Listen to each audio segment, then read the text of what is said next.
تو اپنے تمام ناظرین کی خدمت میں مؤدبانہ سلام عرض کریں گے۔ آج 2 ذوالحج ہے، 21 جون ہے اور بدھ کا روز ہے۔ پروردگار کی بارگاہ میں دعا گو بھی ہوں اور پر امید بھی ہوں کہ پوری دنیا میں آپ جہاں کہیں بھی ہوں گے صدقے میں محمد و آل محمد علیہ السلام کے خیر اور عافیت سے ہوں گے۔ اور ناظرین، آپ کے علم میں ہے کہ جو بھی خصوصی ایام ہوتے ہیں، خصوصی تاریخیں ہوتی ہیں، اس پر جو ہے وہ خصوصی نشریات کا انعقاد کیا جاتا ہے، خصوصی پروگرام ترتیب دیے جاتے ہیں۔ آج بھی ہمارا موضوع زوج النورین امیر المومنین حضرت علی بن ابی طالب علیہ السلام و امیرۃ الکونین جناب فاطمۃ الزہرا سلام اللہ علیہا رہے گا۔ آپ کی جو شادی خانہ آبادی ہے، آپ کے جو رسم نکاح ہے، اس کے اوپر ہماری گفتگو رہے گی۔ اور اس کے اوپر بات کرنے کے لیے ہمارے ساتھ موجود ہیں اسلام آباد پاکستان سے، یقیناً آپ کی شخصیت کسی تعارف کی محتاج نہیں، جناب مولانا سید مصطفیٰ نقوی صاحب قبلہ آپ کو پروگرام میں خوش آمدید کہیں گے اور آج کے دن کی ایک مرتبہ پھر مبارکباد پیش کریں گے۔ خیر مبارک، جزاکم اللہ خیر۔ جزاک اللہ قبلہ۔ تو ناظرین، ہمیشہ کی طرح تھوڑی سی تمیدی گفتگو کے ساتھ پروگرام کا آغاز کیا جائے گا، اور جو ہے وہ یکم ذی الحج سے جو ہے وہ مولا امیر المومنین اور جناب زہرا صلوات اللہ علیہا کے عقد کی جو ہے وہ اس کے جشن کی خوشیاں پوری دنیا اور جہان میں سیلیبریٹ کی جا رہی ہیں، منائی جا رہی ہیں پورے ایمانی جوش و جذبے کے ساتھ۔ اور آپ کے اس بہترین جو یہ ایک جس کو کہا جائے کہ مناسبت ہے، اس کے اوپر گفتگو کا سلسلہ جو ہے وہ جاری و ساری ہے۔ آج اس کے حوالے سے دوسرے پروگرام کو ترتیب دیا گیا ہے۔ یکم ذی الحج کی اہمیت اور مناسبت کی اگر ہم بات کریں تو قبلہ اس پہ تھوڑی سی روشنی ڈال دیں۔ اعوذ باللہ من الشیطان اللعین الرجیم، بسم اللہ الرحمن الرحیم، ما شاء اللہ ولا حول ولا قوة الا باللہ العلی العظیم، حسبنا اللہ ونعم الوکیل، نعم المولا ونعم النصیر، یا غیاث المستغیثین اغثنی، یا صاحب الزمان علیہ السلام ادرکنی ولا تہلکنی بحق دم المظلوم۔ سب سے پہلے تمام سامعین و ناظرین کی خدمت میں نہایت ہی مؤدبانہ السلام علیکم پیش کرتا ہوں، اور ساتھ دعا کرتا ہوں کہ اللہ رب العزت کائنات عالم میں جہاں کہیں بھی مومنین جو بھی اس پاک گھرانے کی خوشیوں میں خوش ہیں، اللہ تعالیٰ انہیں دنیا اور آخرت کی خوشیاں نصیب فرمائے۔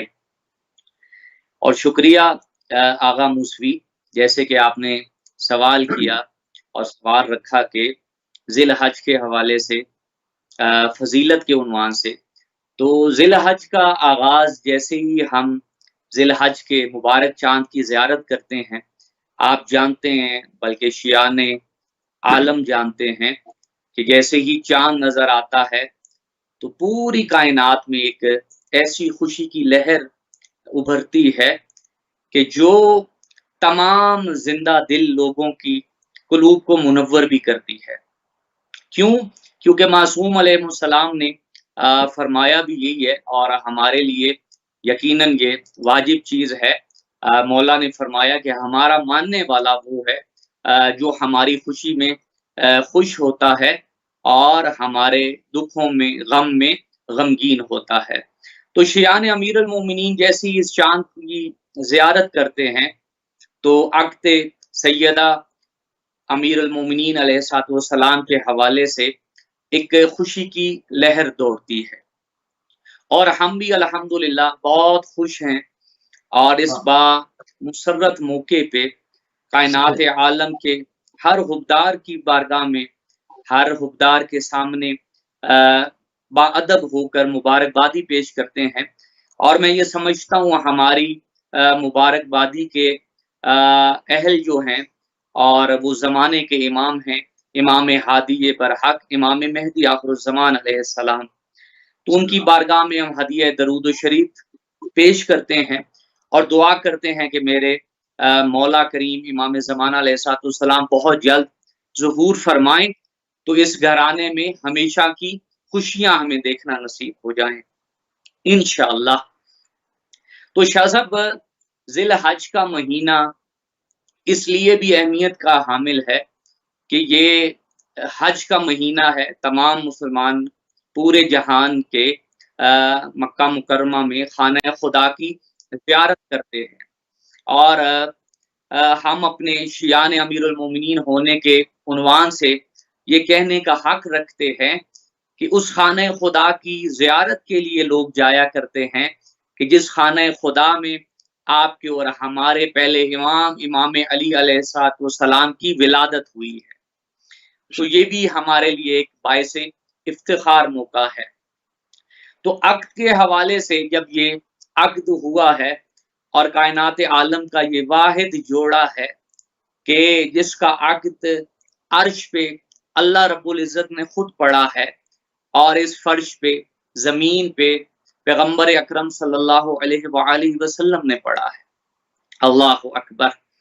ہم جتنی بھی اس پہ سیدی خوشی منائیں وہ کم ہے. میرے سامعین یقیناً میری تائید کریں گے کہ یہ کتنا مسرت موقع ہے، کتنا بابرکت مہینہ ہے. اور اس مہینے کے آغاز میں کیونکہ جب ہم خوشی منایا کرتے ہیں تو مومن کی خوشی کا تعلق مومن کی عید کے ساتھ ہوا کرتا ہے. یہ میرا ماننا بھی ہے اور میرا سمجھنا بھی ایسا ہی ہے. لیکن اگر ہم عید کے حوالے سے مولا متقیان حضرت امیر المومنین علیہ السلام سے سوال کرتے ہیں تو مولا یہ فرماتے ہیں کہ مومن کا ہر وہ دن عید کا ہے کہ جس دن کوئی گناہ نہیں کرتا. اس دن کو یا ان ایام کو، اس دن کو جو کہ گزشتہ گزر چکا یا ان ایام کو کس طرح سے سیلیبریٹ کیا جائے نوجوانوں کے لیے، کیونکہ اس کو بطور عید ایسا ہی ہے سیدی. آپ کے سوال کے ضمن میں یہ کہنا چاہوں گا کہ نوجوانوں کے لیے تو مشعل راہ ہے. ہم اگر دیکھتے ہیں پیغمبر اکرم صلی اللہ علیہ وآلہ وسلم کی اتباع کا ہمیں حکم دیا گیا ہے.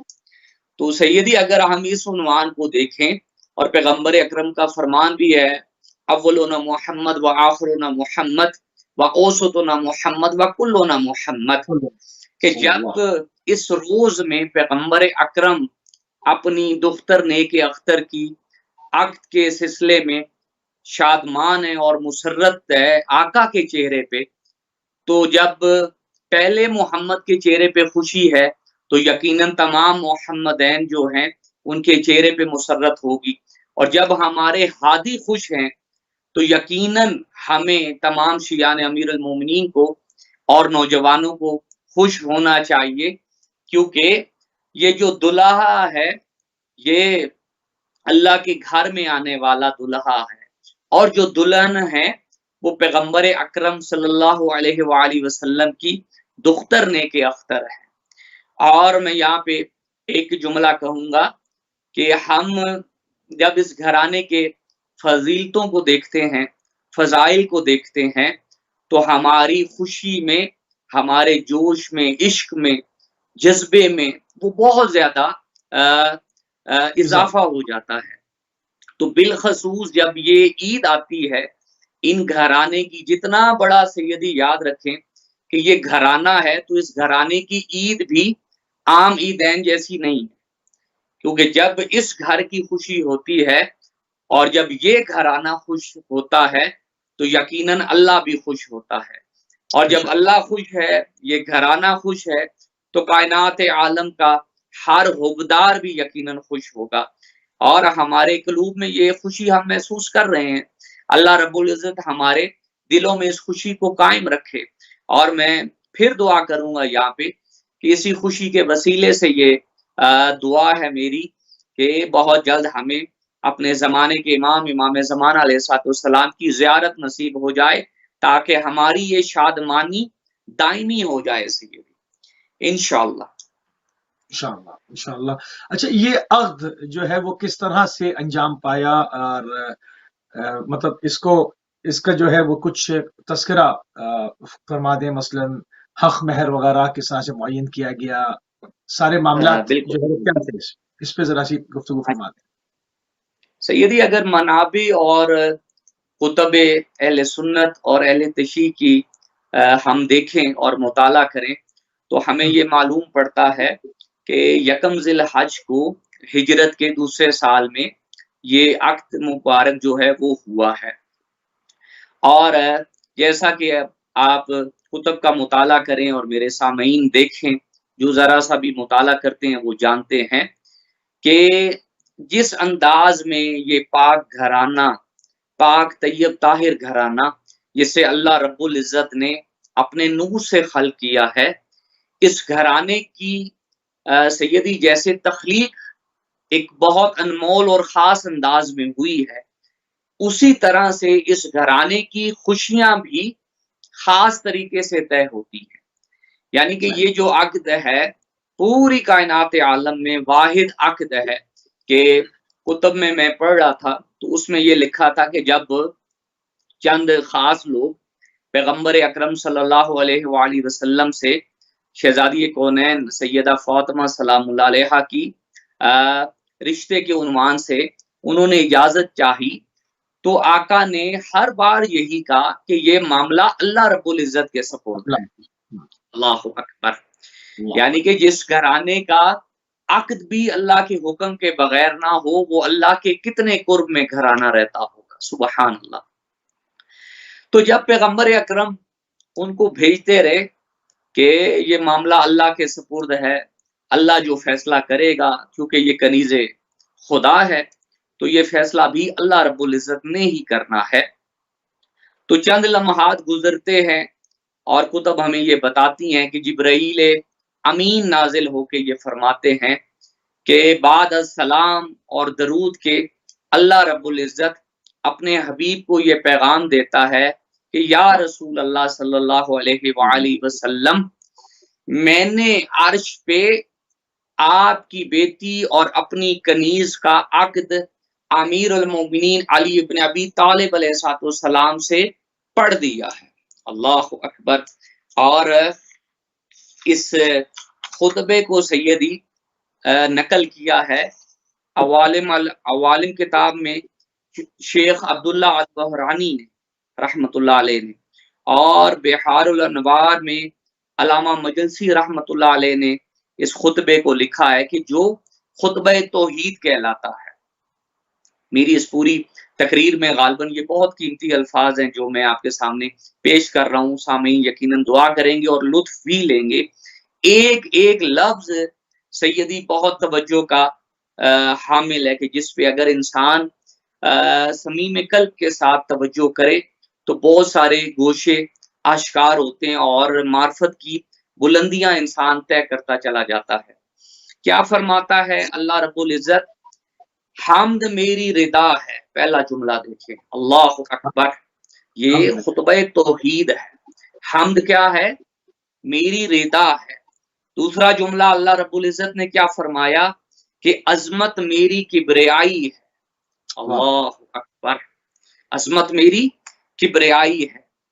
پھر اللہ رب العزت یہ فرماتا ہے تمام خلق جو ہے وہ میرے عباد ہے، یعنی کہ اللہ کے علاوہ کائنات عالم میں جتنے بھی بندے رہتے ہیں وہ سارے کیا ہیں؟ عبد خدا ہیں۔ آپ اور ہم کائنات عالم کے افراد کیا ہیں؟ عبداللہ ہیں، یعنی کہ اللہ کے بندے ہیں۔ آگے اللہ یہ فرماتا ہے اور کائنات عالم کے جو افراد ہیں وہ ہماری کنیزیں ہیں، یعنی کہ مذکر اور مؤنث کا ذکر کر کے اللہ رب العزت نے دو الفاظوں سے پوری کائنات کے مرد و زن کو گنا ہے، یعنی کہ مردوں کے لیے عباد کا لفظ استعمال ہوا اور خواتین کے لیے کنیزوں کا لفظ استعمال ہوا۔ یعنی کہ ہم اور آپ اگر فخر کرنا چاہیں تو ہم عبد خدا ہونے پہ فخر کر سکتے ہیں، اور اگر کوئی خاتون مومنہ جو محمد و آل محمد علیہ السلام کی سیرت پہ چلتے ہیں تو وہ اپنے آپ کو کنیزان خدا کے طور پہ فخر کر سکتی ہیں کہ اللہ نے ہمیں اپنی کنیزی میں گنا ہے۔ اس کے بعد اللہ کیا فرماتا ہے؟ اللہ یہ کہتا ہے کہ میں نے اپنی کنیز خاص سیدہ فاطمہ سلام اللہ علیہا کا عقد اپنے عبد خاص امیر المومنین علی ابن ابی طالب علیہ السلام کے ساتھ پڑھ دیا ہے۔ اللہ اکبر۔ یہ سیدی وہ عقد ہے جو عرش پہ ہوا ہے، اور یہ خطبہ توحید ہے کہ جسے میں نے آپ کے سامنے اور سامعین کے سامنے نقل کرنے کی سعادت حاصل کی ہے۔ اللہ اکبر۔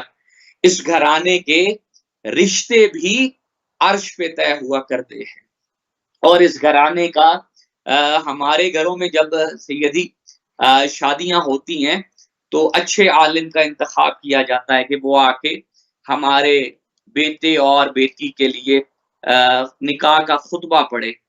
لیکن سبحان اللہ، جن ذوات مقدسہ کی خوشیوں میں ہم مشغول ہیں، یہ ایسی ذوات مطہرہ ہیں کہ جن کا خطبہ نکاح ذات توحید نے خود پڑھا ہے. اللہ اکبر، اللہ اکبر. اس کے بعد جب جبرائیل امین پیغمبر اکرم کے پاس تشریف لاتے ہیں اور آ کے یہ کہتے ہیں کہ اللہ یہ کہتا ہے کہ وہاں پہ تو میں نے خطبہ پڑھ دیا، اب آپ زمین پہ بھی اپنی بیٹی کا عقد ہمارے عبد خاص علی ابن ابی طالب علیہ السلام کے ساتھ پڑھ دیں. تو جب یہ پیغام پیغمبر اکرم صلی اللہ علیہ وآلہ وسلم کو ملا ہے تو اس کے بعد منابع یہ ہمیں بتاتے ہیں کہ پیغمبر اکرم صلی اللہ علیہ وآلہ وسلم نے خوشی خوشی تمام مدینہ کے جو افراد تھے انصار و مہاجرین ان کو ایک جگہ پہ جمع کیا اور مسجد کے مکان کا انتخاب کیا گیا. اللہ اکبر. اور میں یہاں پہ روک کے کہنا چاہوں گا کہ پیغمبر اکرم صلی اللہ علیہ وآلہ وسلم نے مسجد میں اس تقریب کو منعقد کر کے ہمارے لیے بھی یہ پیغام دیا ہے کہ مومن اور مومنہ کا عقد اگر مسجد میں ہو جائے، جیسا کہ مشہد مقدس میں ہم دیکھتے ہیں کہ وہاں پہ جو شادیاں ہوتی ہیں وہ حرم مطہر میں جا کے ہوا کرتی ہیں، تو یہ پیغمبر اکرم کی سنت کے عین مطابق ہے. تو بس جب انصار اور مہاجرین آ گئے تو پیغمبر اکرم صلی اللہ علیہ وآلہ وسلم نے سب سے پہلے اللہ رب العزت کی توحید کو بیان کیا، حمد و ثنا کو بیان کیا. اور ہم بھی مجھ سمیت کائنات عالم کے جتنے بھی علماء ذاکرین ہیں، جب بھی وہ آغاز میں اللہ کی تسبیح کرتے ہیں تو یہ سنت پیغمبر ہے کہ کوئی بھی بات جب ہم کریں، اچھا کلمہ بولیں تو اس سے پہلے اللہ رب العزت کی کبریائی کو بیان کیا جائے. تو پیغمبر اکرم نے اللہ رب العزت کی حمد و ثنا کے بعد یہ فرمایا کہ میں نے اپنی بیٹی کا عقد کائنات عالم کے بہترین فرد علی ابن ابی طالب علیہ السلام کے ساتھ پڑھ دیا ہے، اور یہ جو عقد میں پڑھ رہا ہوں یہ میری ذاتی مرضی سے نہیں ہے بلکہ اللہ رب العزت کی مرضی سے یہ پڑھا گیا ہے. اور یہاں پہ میں اگر پڑھوں وما ینطق عن الہوی ان ہوا الا وحی یوحی کا مصداق پیغمبر فرما رہے ہیں کہ میں نے اپنی بیٹی کا عقد کائنات کے بہترین فرد کے ساتھ کیا ہے. اللہ اکبر. وہ اور کوئی نہیں، وہ امام المتقین علی ابن ابی طالب علیہ السلام ہیں. تو اس طرح یہ عقد جو ہے عرش پہ بھی ہوا اور فرش پہ پیغمبر اکرم نے خطبہ پڑھنے کے بعد صیغہ نکاح کو جاری کیا اور اس طرح یہ عقد زمین پہ بھی پائے تکمیل کو پہنچا ہے. صحیح صحیح. تھوڑی سی بات کو آگے بڑھاتے ہیں، تھوڑی سی عصمت کے اوپر بات کر لیں، کیونکہ قرآن مجید کے اندر کیونکہ عموماً ہمارے یہاں مسلمان ماننے پر آئیں تو 1,24,000 پیغمبروں کو اس پہ کوئی انکار نہیں کرتا، سب کی عصمت کے قائل ہیں، سب کو معصوم مانتے ہیں. اور اگر نہ ماننے پر آئیں تو آیت تطہیر واضح اعلان کرتی ہے مگر روگردانی کرتے ہیں. آیت مبہلہ سامنے اعلان کرتی ہے، روگردانی کرتے ہیں. آیت تطہیر کے ضمن میں یکم ذی الحج کو کیسے دیکھا جائے، تھوڑی سی عصمت پہ بھی بات کریں. بسم اللہ الرحمن الرحیم. قال اللہ تبارک و تعالی فی کتابہ المجید انما یرید اللہ لیذھب عنکم الرجس اہل البیت ویطہرکم تطہیرا. اللہم صلی علی محمد و آل محمد.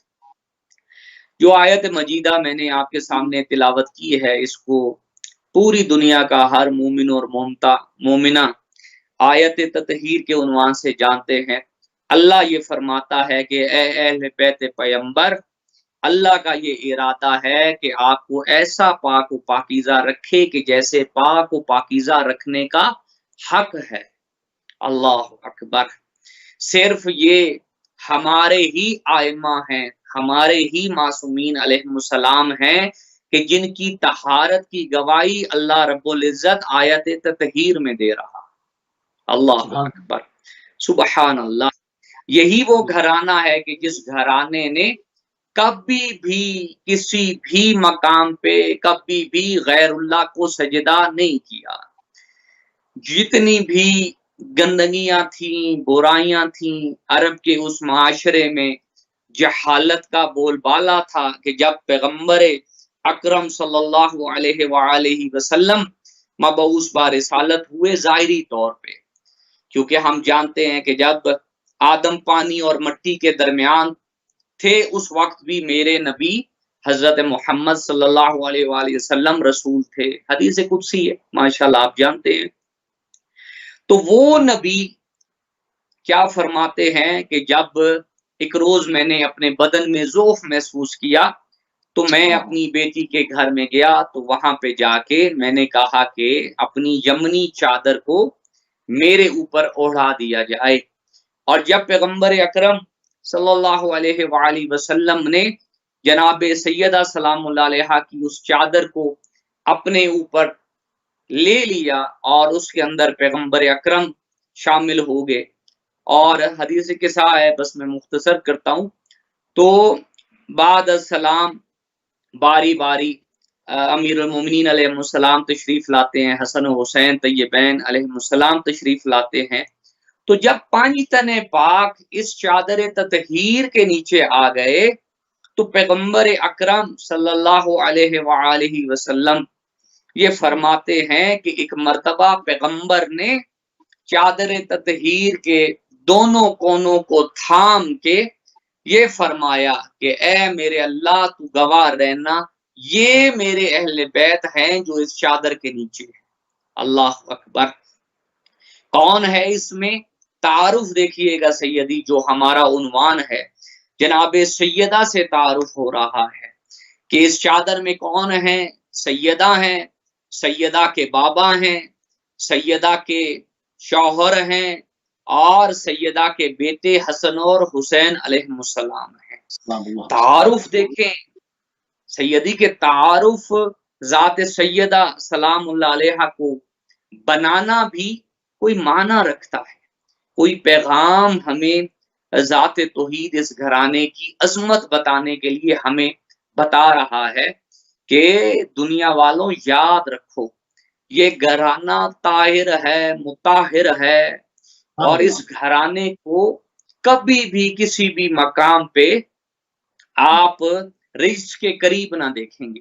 تو یہاں پہ میں سید یہ کہنے کا جملہ کہنے کا حق رکھتا ہوں کہ جو بھی جب بھی جہاں جہاں بھی محمد و آل محمد علیہ السلام سے دوری اختیار کرتا ہے وہ رجس کی طرف چلا جاتا ہے اور طہارت سے دور ہو جاتا ہے۔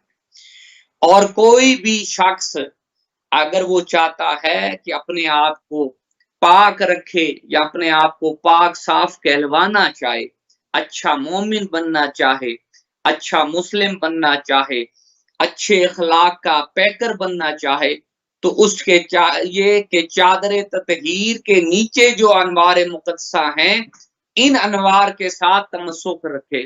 آپ چونکہ جانتے ہیں کہ پیغمبر اکرم کی حدیث کا بھی یہ معنی ہے کہ میں تمہارے درمیان 2 گراں قدر چیزیں چھوڑے جا رہا ہوں، ایک قرآن ہے، ایک اہل بیت علیہ السلام ہے، ان دونوں سے جو متمسک رکھے گا لن تضلوا بعدی، وہ میرے بعد گمراہ نہیں ہوگا۔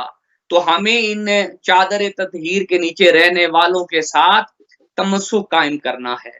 یہی تطہیر کا گھرانہ ہے جس کا تذکرے کے لیے آج ہم جمع ہوئے ہیں، اور اسی تطہیر کے گھرانے کا آخری فرد بہت جلد ہمیں کعبے کی چھت پہ دکھائی دے گا کہ جسے امام زمانہ امام مہدی آخر الزمان علیہ السلام کے نام سے جانا جاتا ہے۔